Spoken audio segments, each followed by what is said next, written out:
Yo, what is up, you guys? It's Andrew back with another video.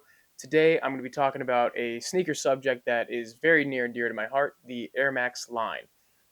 As most of you know, it's March, it's springtime, spring is around the corner, winter is almost over, but that also means for sneakerheads, it's almost Air Max Day. Now, if you're a Nike head like me, you don't really think of it as a holiday, you think of it as a day that they're coming out with a new pretty sick pair of Air Maxes. So you're probably excited. I'm pretty excited for the new Air Max 1 Big Bubble that's coming out this month.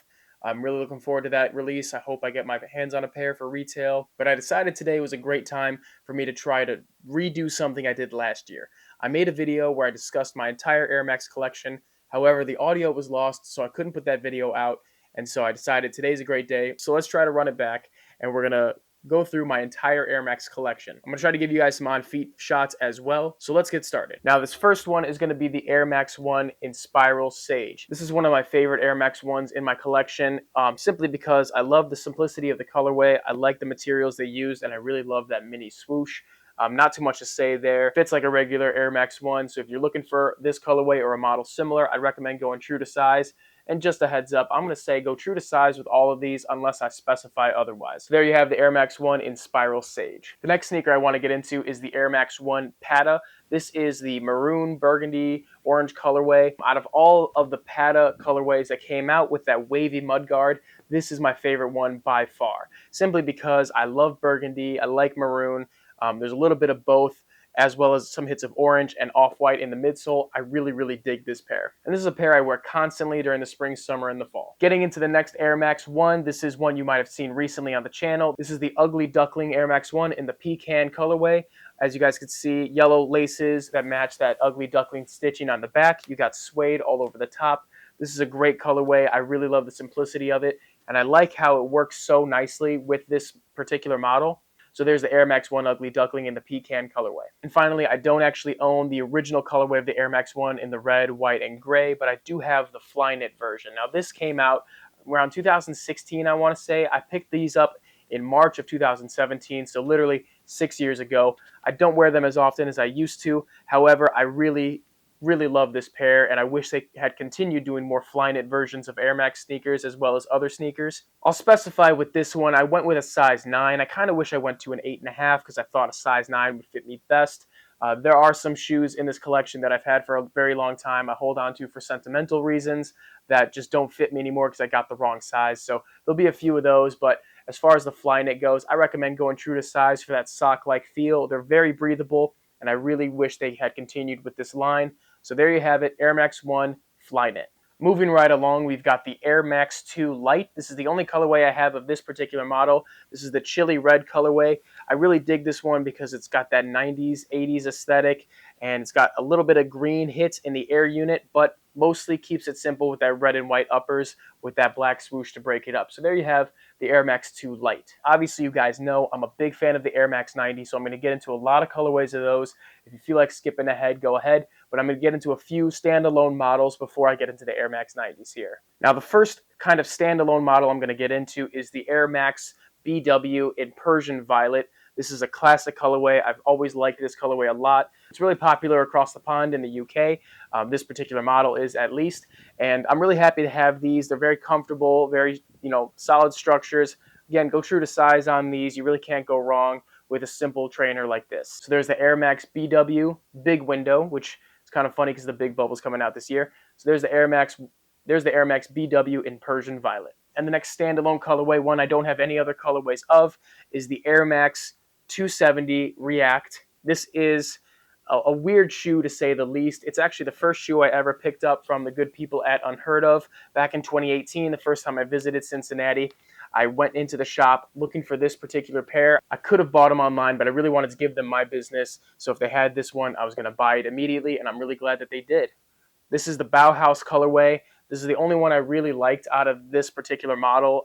It's not one I wear very often, but it's one that it's not uncomfortable. It is just a little bit different because you got that air unit in the back, the React in the front, and you kind of get a disconnect in the middle of the shoe when you're walking. I don't really know how else to explain it, but if you own a pair, you probably know what I'm talking about.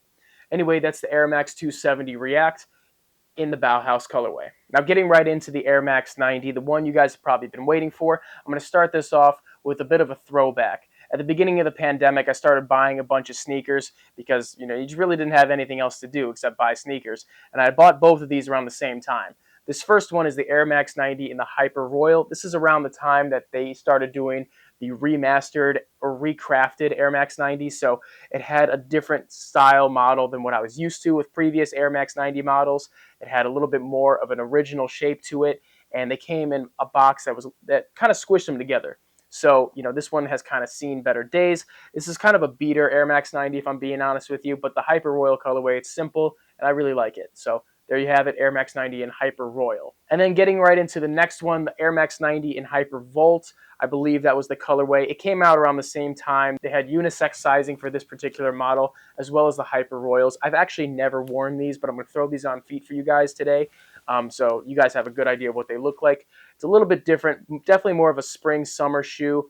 Probably something I'd wear in the gym, not something I'd wear very often, but it is a clean colorway, and it's nice to have a clean colorway on deck just in case you ever feel like breaking out a fresh pair. So there you have it, the Air Max 90 in Volt. Now this one is actually a channel first. This is something you've never seen on this channel. I don't know how many people have actually seen this colorway. It's not one that was ever on my radar, but this one was actually a gift from my good buddy John. I stood up in his wedding, and he gifted all the groomsmen a pair of sneakers. Everyone got the J. Crew Kill Shots in the navy colorway. That was the shoe we wore when we stood up in his wedding. However, I had actually owned several pairs of that shoe. I beat them to crap, and I got new ones and have a couple on deck, actually. So he gifted me this pair of Air Max 90s. I don't know the name of this particular colorway, but you've got green suede, you've got some gray mesh, you've got some dark green along the mudguard and the logo. You've got a different style tongue, as well as a different logo on the tongue, and you've got some beautiful gum bottoms. This is a shoe. I immediately started wearing it. We were in Arizona at the time. I immediately started wearing it for the rest of the trip that I was there, and I really love how comfortable this shoe is right out the gate. I don't have the box for this shoe, which is kind of a regret, but when you travel light, you don't really want to be carrying around a shoebox, and thankfully he was understanding of that. I really, really love this pair, and John, thank you for gifting me this. It's definitely one of my favorite Air Max 90s in the collection. So there you have it. First time on Drew Reviews, the Air Max 90 in, I don't know, forest green. How would we call this? Leave a comment below if you have a better nickname for this. Now I'm going to shift gears for a minute. We're going to go into some Nike IDs. I don't have very many Nike IDs or Nike by Yous in Air Max models anymore, but these are a couple that I made over the years that I really, really appreciate. 10 years ago almost, I designed this Air Max 90. This is based off of the M&M Encore 4 colorway. You've got a mostly blue upper broken up with a few black accents and red laces, as well as a gray bottom. Now, what I originally did was have infrared laces, an infrared logo, and an infrared logo on the side of the mudguard here. But it was too bright of an infrared colorway. It didn't look like I wanted, so I swapped out for red laces, and I took some black paint and actually painted over the Air Max logo there. This shoe has a couple of different materials. You got a leather mudguard, some suede that's seen better days. It's not the best quality suede along the side paneling, and some blue mesh. This is one that is not my size. It's definitely a bit too big. 10 years ago, I was in high school. I didn't really know what size I needed. I didn't have a Brannick device to really measure my foot and find out what would best fit me. So I kind of just went with what I thought was best, and this was not the size I should have worn. However, I'm going to throw them on feet so you guys can see how funny they look on me, and that's why I just don't wear this shoe anymore. So there you have it. My first Air Max 90 Nike ID, the Encore inspired Nike ID. And here's one that is actually half a size too big, but I can still pull them off. This is based off of John Mayer's Air Mayer. I can't remember what they called this one. I'm going to put it in front of the screen here because the name escapes me. But this is an all gray with different shades of gray with some white accents and a Volt Air unit. It's got a white logo on the back that doesn't say Air Mayer. I just specifically decided to differentiate this one from the John Mayer versions. So I have Volt speckling instead of white. I kind of wish I went with white, but I got to stick with the differences I made.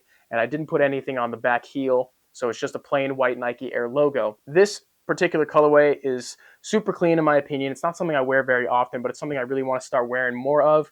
Every time I pull them out of the box, I'm reminded that this was a moment that John Mayer bought a whole size run, basically bought out the colorway, allegedly bought out the colorway. But as soon as I got the news, I went on Nike ID and I was able to make my own. So I guess he really didn't buy out the whole colorway. It is something I think is really cool. It was a moment in sneakers. I believe this was 2016 at the time. It might have been 2017. I don't know if they have the year in here. Yeah, so this was 2017. I didn't realize they had the years in the Air Max, or I didn't realize they had the years on the tags, but this was 2017.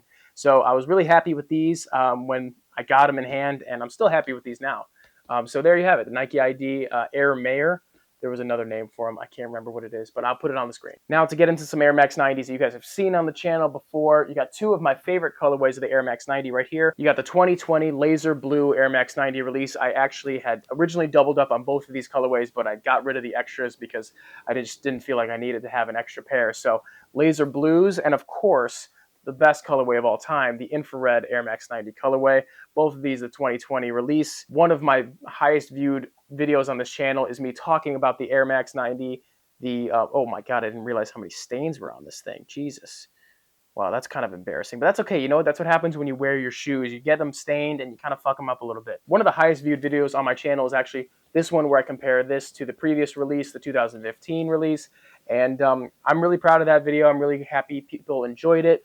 I hope people got something out of it, and I really love this shoe. I'm really glad I was able to get these, and I'll buy them again and again every time they come out. So there you have it, Air Max 90 Infrared and Laser Blue. And then we've got probably the dirtiest Air Max 90 in the collection. This is the Air Max 90 Golf Edition. You've got some Hyperfuse, some mesh, and of course golf bottoms that are just absolutely disgusting. Cannot believe I left them in the box like this. I should have cleaned them, but I completely forgot. And truth be told, guys, this is one that I should have gone half a size up.